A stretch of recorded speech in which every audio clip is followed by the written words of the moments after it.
A Beautiful Mind is a 2001 American biographical drama film based on the life of John Nash, a Nobel Laureate in economics. The film was directed by Ron Howard, from a screenplay written by Akiva Goldsman. It was inspired by a best-selling, Pulitzer Prize-nominated 1998 book of the same name by Sylvia Nasar. The film stars Russell Crowe, along with Ed Harris, Jennifer Connelly, Paul Bettany, Adam Goldberg, Judd Hirsch, Josh Lucas, Anthony Rapp, and Christopher Plummer in supporting roles. The story begins in Nash's days as a graduate student at Princeton University. Early in the film, Nash begins to develop paranoid schizophrenia and endures delusional episodes while painfully watching the loss and burden his condition brings on wife Alicia and friends. The film opened in the United States cinemas on December 21,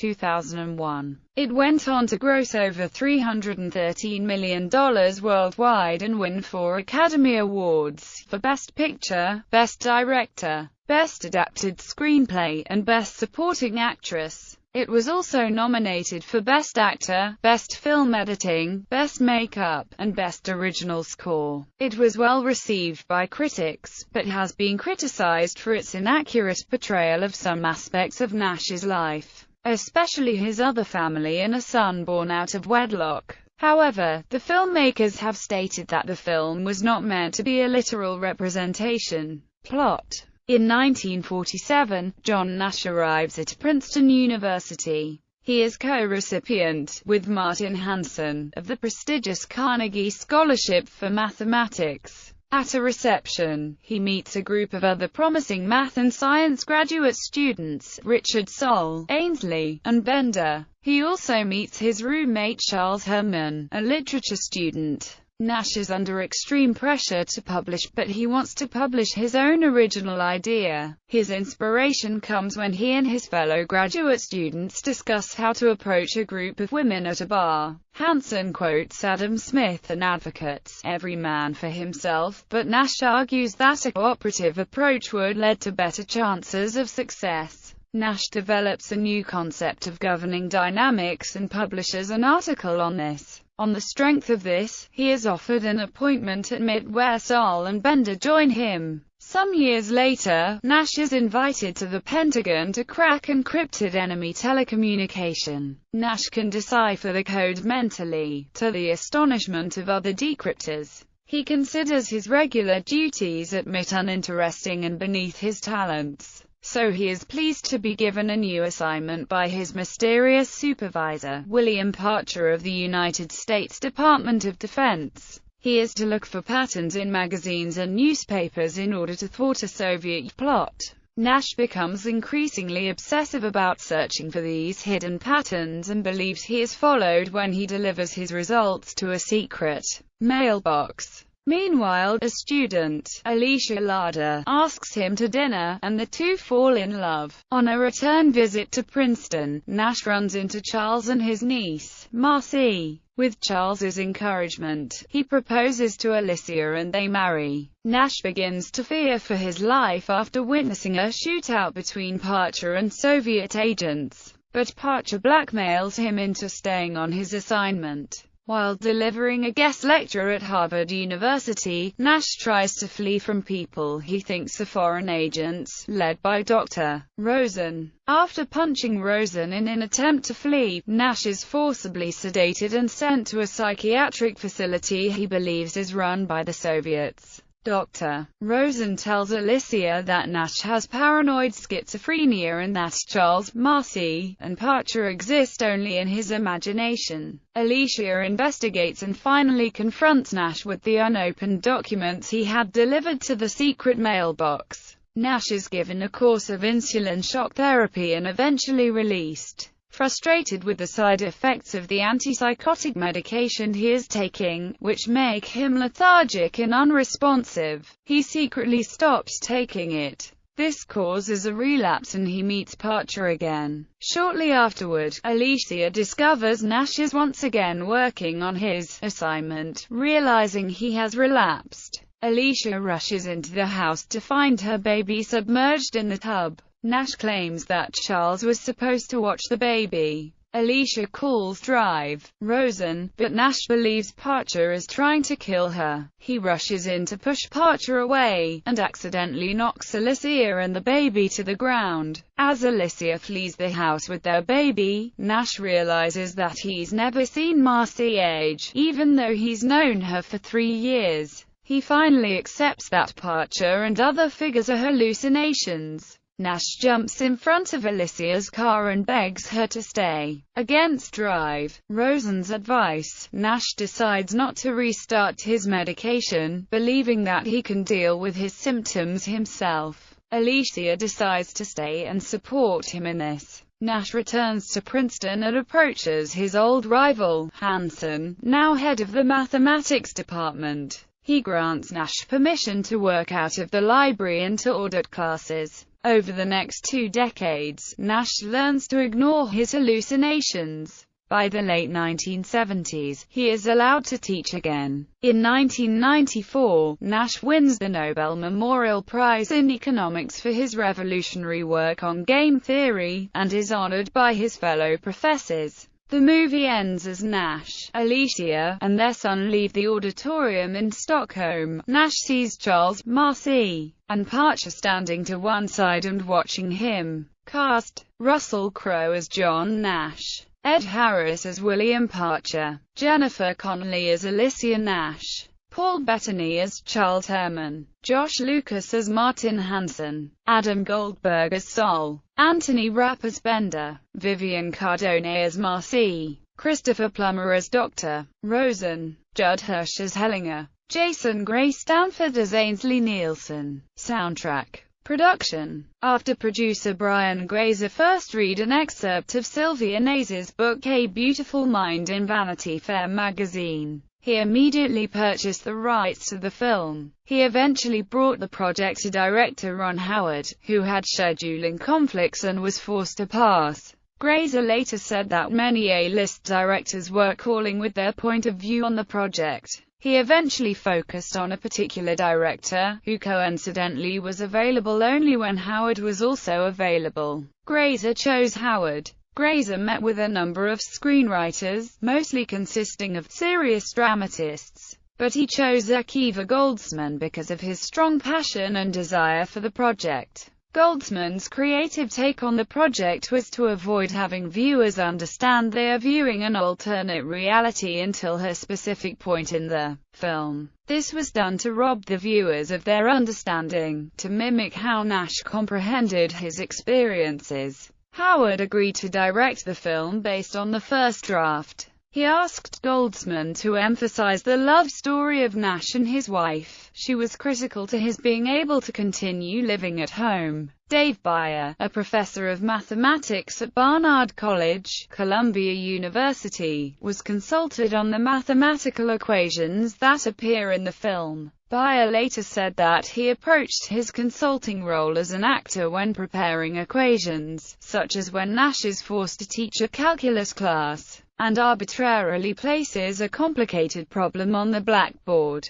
Beyer focused on a character who did not want to teach ordinary details and was more concerned with what was interesting. Beyer received a cameo role in the film as a professor who lays his pen down for Nash in the pen ceremony near the end of the film. Greg Canham was chosen to create the makeup effects for A Beautiful Mind, specifically the age progression of the characters. Crowe had previously worked with Canham on The Insider. Howard had also worked with Canham on Cocoon. Each character's stages of makeup were broken down by the number of years that would pass between levels. Canham stressed subtlety between the stages, but worked toward the ultimate stage of older Nash. The production team originally decided that the makeup department would age Russell Crowe throughout the film. However, at Crowe's request, the makeup was used to push his look to resemble the facial features of John Nash. Canham developed a new silicone-type makeup that could simulate skin and be used for overlapping applications. This shortened makeup application time from 8 to 4 hours.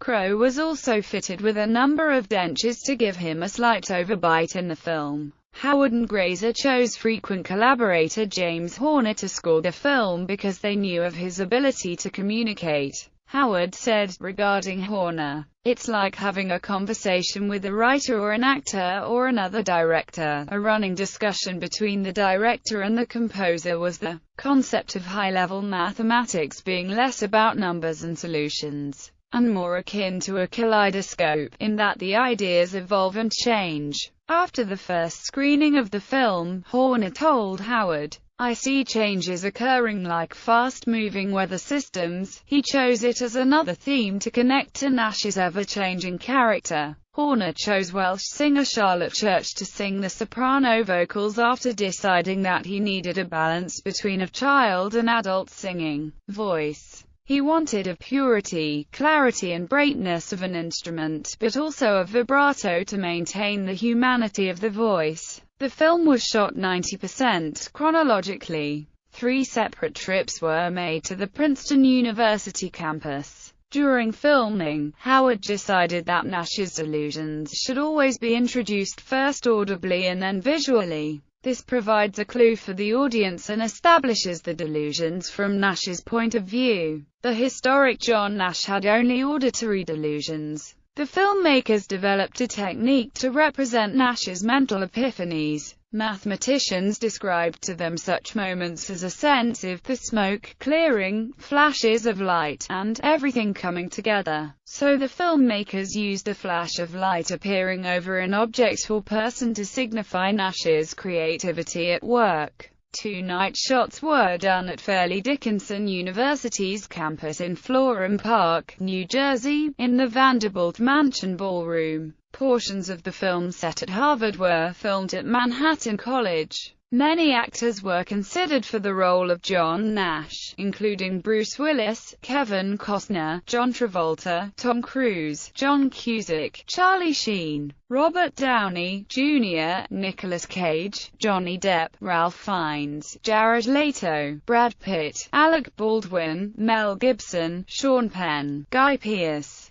Matthew Broderick, Gary Oldman and Keanu Reeves. Ron Howard ultimately cast Russell Crowe. The producers had not originally thought of Jennifer Connelly for the role of Alicia. Portia de Rossi, Catherine McCormack, Meg Ryan, Rachel Griffiths and Amanda Peet were among the many actresses who lobbied for the role of Alicia. During production, Ron Howard and Russell Crowe appeared on a video-only webcam stationed at the set's craft services area and also communicated with Steven Spielberg and Tom Cruise on the set of Minority Report in Los Angeles. Divergence from history. The narrative of the film differs considerably from the events of Nash's life, as filmmakers made choices for the sense of the story. The film has been criticized for this aspect, but the filmmakers said they never intended a literal representation of his life. One difficulty was the portrayal of his mental illness and trying to find a film visual language for this. Sylvia Nasser said that the filmmakers invented a narrative that, while far from a literal telling, is true to the spirit of Nash's story. Nash spent his years between Princeton and MIT as a consultant for the Rand Corporation in California, but in the film he is portrayed as having worked for the Department of Defense at the Pentagon instead. His handlers, both from faculty and administration, had to introduce him to assistants and strangers. The PBS documentary A Brilliant Madness tried to portray his life accurately. Few of the characters in the film, besides John and Alicia Nash, correspond directly to actual people. The discussion of the Nash equilibrium was criticized as oversimplified. In the film, Nash suffers schizophrenic hallucinations while he is in graduate school, but in his life he did not have this experience until some years later. No mention is made of Nash's homosexual experiences at Rand, which are noted in the biography. Both Nash and his wife admit that this occurred. Nash fathered a son, John David Steer, by Eleanor Agnes Steer, a nurse whom he abandoned when she told him of her pregnancy. The film did not include Alicia's divorce to John in 1963. It was not until after Nash won the Nobel Memorial Prize in 1994 that they renewed their relationship. Beginning in 1970, Alicia allowed him to live with her as a boarder. They remarried in 2001. Nash is shown to join Wheeler Laboratory at MIT, but there is no such lab. He was appointed as CLE Moore instructor at MIT. The so-called Pence ceremony tradition at Princeton shown in the film is completely fictitious. The film has Nash saying in 1994, "I take the newer medications," but in fact, he did not take any medication from 1970 onwards, something highlighted in Nash's biography. Howard later stated that they added the line of dialogue because they worried that the film would be criticized for suggesting that all schizophrenics can overcome their illness without medication. Nash never gave an acceptance speech for his Nobel Prize because economic laureates do not do that. The award ceremony is conducted without any such speeches. Release. Critical response. A Beautiful Mind received a limited release on December 21, 2001, receiving positive reviews, with Crow receiving wide acclaim for his performance. It was later released in the United States on January 4, 2002. Rotten Tomatoes showed a 75% approval rating among critics, stating, "The well-acted A Beautiful Mind is both a moving love story and a revealing look at mental illness." Roger Ebert of Chicago Sun-Times gave the film 4 out of 4 stars. Mike Clark of USA Today gave 3.5 out of 4 stars and also praised Crow's performance, calling it a welcome follow-up to Howard's previous film, The Grinch. Desson Thompson of Washington Post found the film to be one of those formulaically rendered important subject movies. The mathematics community praised the portrayal of mathematics in the film, including John Nash himself. John Sutherland of The Guardian noted the film's biopic distortions but said, "Howard pulls off an extraordinary trick in A Beautiful Mind by seducing the audience into Nash's paranoid world. We may not leave the cinema with A-level competence in game theory, but we do get a glimpse into what it feels like to be mad and not know it." Box office performance. During the 5-day weekend of the limited release, A Beautiful Mind opened at the number 12 spot of the box office, peaking at the number 2 spot following the wide release. The film went to gross $170,742,341 in the United States and Canada and $313,542,341 worldwide. Home media. A Beautiful Mind was released on VHS and DVD in the United States on June 25, 2002. The DVD set includes audio commentaries, deleted scenes and documentaries. The film was also released on Blu-ray in North America on January 25, 2011. Accolades. In 2002, the film was awarded 4 74th Academy Awards, for Best Adapted Screenplay, Best Picture, Best Director and Best Supporting Actress. It also received 4 other nominations for Best Actor, Best Film Editing, Best Makeup, and Best Original Score. At the 55th British Academy Film Awards, the film won Best Actor in a Leading Role and Best Actress in a Supporting Role to Russell Crowe and Jennifer Connelly, respectively. It also nominated the film for Best Film, Best Screenplay, and the David Lean Award for Direction. At the 2002 AFI Awards, Jennifer Connelly won for Best Featured Female Actor. In 2006, it was named No. 93 in AFI's 100 Years, 100 Cheers. In the following year, it was nominated for AFI's 100 Years, 100 Movies. The film was also nominated for Movie of the Year, Actor of the Year, and Screenwriter of the Year.